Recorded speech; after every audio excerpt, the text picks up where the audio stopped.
Hello, myself Dr. Hina Dawar. Welcome to Textbook Super Coaching YouTube channel. तो जैसा कि आप स्क्रीन पे देख रहे हैं, आज एक बहुत बड़ा क्वेश्चन लेके आए हैं हम लोग। एक बहुत बड़ा डाउट, एक बहुत बड़ा शंका जो बच्चों के दिमाग में रहती है, बिगेस्ट क्वेश्चन कि क्या हमें यूजीसी नेट क्रैक करने के बाद सरकारी नौकरी मिल सकती है। Government job is a dream for many of you. So क्या यूजीसी नेट के बाद कितना चांसेस है, कितना परसेंट चांसेस है कि आपका गवर्नमेंट जॉब लगेगा और कौन कौन सी फील्ड में लग सकता है। सो बेसिकली करियर एस्पेक्ट्स के पॉइंट ऑफ व्यू से हम बात करने वाले गवर्नमेंट जॉब में कौन कौन से करियर एस्पेक्ट्स हैं। बट उससे पहले हमारे साथ इसी तरह रेगुलर जुड़ने के लिए यूट्यूब पे 6 PM जुड़िए, 7:30 PM जुड़िए ऐप पर। प्लीज टेलीग्राम को जरूर ज्वाइन कर लीजिए बिकॉज सारे इंपॉर्टेंट पीडीएफ्स आपके साथ एजुकेशन बाय डॉक्टर हिना पे ही शेयर किए जाते हैं। सो गवर्नमेंट जॉब्स कौन कौन सी अवेलेबल हैं आपके पास बेसिकली नेट जेआरएफ क्रैक करने के अलावा। तो नेट जेआरएफ क्रैक करने के बाद आप एकेडमिक पोस्ट पे भी अप्लाई कर सकते हैं, आप पब्लिक सेक्टर में भी अप्लाई कर सकते हैं। ठीक है, इन दोनों ही सिचुएशंस में आपके पास गवर्नमेंट जॉब्स अवेलेबल रहती हैं। So in both the scenarios you have government job with you जिसके लिए आप अप्लाई कर सकते हैं, वेदर टीचर एडुकेटर की पोस्ट या फिर आप कह लीजिए किसी एकेडमिक पोजीशन पे post, everything is available for you.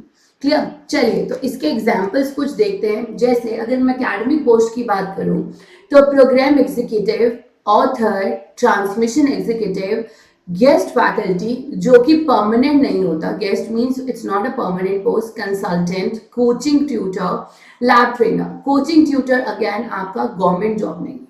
ठीक है, सो आपके पास ये जितनी भी ऑप्शंस अवेलेबल है इसमें से मेजॉरिटी में गवर्नमेंट की पोस्ट निकलती ही निकलती है जिस पे आप अप्लाई बहुत इजीली कर सकते हैं। ठीक है, इसके अलावा स्टेट कमीशंस की अगर मैं बात करूं तो राजस्थान सर्विस कमीशन है आपका, आपके पास उत्तर प्रदेश में हायर एजुकेशन कमीशन है, Uttar Pradesh civil service commission है।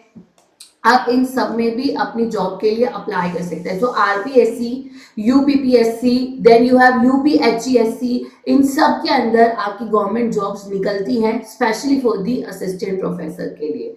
सो these are some good jobs जिसमें आप कर सकते हैं। इसी के अलावा आपके असिस्टेंट प्रोफेसर की जॉब सेंट्रल यूनिवर्सिटीज में निकलती है, आपकी स्टेट यूनिवर्सिटी में निकलती है। इवन अगर आप देखें तो प्राइवेट यूनिवर्सिटी भी अब तो उतना ही पे कर रहा है जितना गवर्नमेंट करता है। साथ में प्राइवेट यूनिवर्सिटीज में एक और बेनिफिट है, आप अपनी रिटायरमेंट तक जॉब भी कर सकते हैं। सो ऐसा नहीं है कि सिर्फ गवर्नमेंट जॉब में ही वो बेनिफिट्स है, प्राइवेट में नहीं है। सो इस माइंडसेट को आपको चेंज करना पड़ेगा। Clear? So yes, definitely you are eligible for all the government jobs and you have high chances। अगर आप क्लियर कर लेते हो अपना नेट जेआरएफ तो आपकी सिलेक्शन के वैसे ही काफी हाई चांसेस हो जाते हैं। सो आपके जो लीडिंग्स होते हैं, आपके जो ट्रांसमिशन एग्जीक्यूटिव्स होते हैं, जितने भी असिस्टेंट एसोसिएट प्रोफेसर हैं, इवन रिसर्च एसोसिएट्स की जॉब निकलती है जिसके लिए आप अप्लाई कर सकते हैं। even that are part of your government jobs। तो प्रिंसिपल, एजुकेशन डायरेक्टर, डायरेक्टरेट की पोस्ट निकलती है, educational counsellors, curriculum designers, educational technology की फील्ड में कंटेंट, ब्लॉग राइटिंग, एनसीईआरटी जितने सारे एसोसिएट्स के पोस्ट निकालता है। एनसीईआरटी में काफी ज्यादा रिसर्च असिस्टेंट की पोस्ट निकलती है। लेटर ऑन आप इसी के अंदर आगे अपने आप को कंटिन्यू भी रख सकते हैं। मान लीजिए अगर आपको कोई भी गवर्नमेंट जॉब टेम्परेरी बेसिस पे भी मिलती है, अगर आप उसमें इनरोल करते हैं तो वो आगे कंटिन्यू होता है। एक प्रोजेक्ट एंड होगा, वो आपको नेक्स्ट प्रोजेक्ट में इंक्लूड कर लेते हैं। इसी के साथ आपके पास पब्लिक सेक्टर्स में भी जॉब रहती है। Indian oil corporation, Bharat heavy electricals limited, oil India, Bharat electronics limited, national thermal power corporation, oil and natural gas corporation, Hindustan petroleum, power grid limitation, सब जगह आपके जितने भी पब्लिक सेक्टर यूनिट्स हैं आप इन सब में अप्लाई कर सकते हो जहां पे आपको अगेन गवर्नमेंट जॉब मिलता है।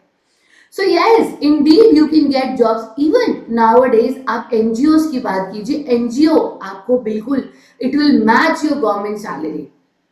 तो आपको ऐसा क्यों लगता है कि सिर्फ गवर्नमेंट जॉब ही बेटर रहेगा? मैं ये नहीं कहती, गवर्नमेंट जॉब के लिए आपके पास बहुत ऑप्शंस है। इसी के साथ अगर आप देखें तो आपके हर एक टीचिंग के अंदर अगर आप देखें तो हर एक स्टेट में आपके टीचिंग एग्जामिनेशंस निकलते हैं, डायरेक्टरेट्स की पोस्ट निकलती है जिसके ऊपर आप जाके फटाफट से अप्लाई कर सकते हैं and it will get you इतने क्विकली आप उसके अंदर एनरोल हो सकते हैं गवर्नमेंट जॉब्स के अंदर. So these are few example which I have shared with you. आपका ONGC, NTPC, then you have different PL, finance में, मार्केटिंग में, HR में, हर जगह आपके लिए गवर्नमेंट जॉब अवेलेबल है. इसी के साथ UGC के पोर्टल पे भी रोल करके रखिए, अपना अकाउंट बनाइए, ताकि जैसे ही कोई भी असिस्टेंट प्रोफेसर की पोस्ट निकले आप तुरंत अप्लाई कर दीजिए. एंड सेम बात रहती है गेस्ट फैकल्टी की. अगर मान लीजिए आप गेस्ट फैकल्टी के लिए अप्लाई करते हैं तो आपका जो टेन्योर है वो आगे बढ़ा दिया जाता है अगर आप अच्छा पढ़ा रहे हैं. तो अगर आपको किसी भी जगह पे एक गेस्ट लेक्चर की भी जॉब मिलती है या टेम्परेरी बेसिस पे भी कोई गवर्नमेंट जॉब मिलती है, please do apply in that. So BHEL, NTPC, power grid, ONGC जैसे ऑयल इंडिया लिमिटेड, ये तो मैंने आपको बताया, इन सब में आपके लिए बहुत सारी जॉब्स अवेलेबल है. सो कभी भी ये मत सोचिए कि हमारा क्या होगा. You are the lucky ones who have cracked the NET JRF examination. And trust me, whatever field you are going to apply, whatever exam you are going, even you can apply for UPSC. ठीक है, agriculture की field में इतनी सारी jobs आती है जो कि रिलेटेड होती है एग्रीकल्चर सेक्टर से. तो अगर आपका नेट एग्रीकल्चर में है so you have much more jobs in comparison to other domains. So please students always have this trust, no matter what. आपको जरूर हर तरह की जॉब के अंदर आप अप्लाई कर सकते हो, starting from the academic post, assistant professor, lecturer, faculty, guest faculty, visiting faculty. उसके बाद आपकी जितनी भी अदर एकेडमिक पोस्ट है जैसे program executive, author, transmission executive, guest faculty, consultant, everything is available for you.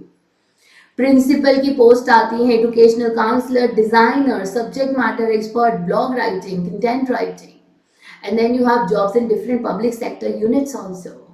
So अगर इसी के साथ अगर आपका JRF या नेट नहीं क्लियर हुआ और आप अब क्लियर करना चाहते हैं, so this is the right and the best time to join the course. Paper 1 और पेपर 2 का वीडियो प्लस लाइव कोर्स अब आपको मिल रहा है सिर्फ 4474 में. सो 4474 में आपको एक कोर्स मिलेगा. आपको Hina D coupon code use करना है जिससे कि आपको एक्स्ट्रा 25% डिस्काउंट भी मिल जाए. एंड अगर आपने अभी तक हमारा पास अवेल नहीं करा तो गो बाय और 2 years की वैलिडिटी के साथ ये पास सिर्फ आपको मिल रहा है 2 year की वैलिडिटी के साथ 224 में. एंड अगर आप पास प्रो लेते हो तो 539 में, जिसमें आप एक्सेस कर सकते हो ऑल द टेस्ट सीरीज. करना क्या है, Hina D pass code use करना है to get extra 10% discount. So see you all at 6 p.m. on YouTube today. Take care and do join the paid and the live course and do buy your textbook pass. Take care everybody. Good day. God bless you.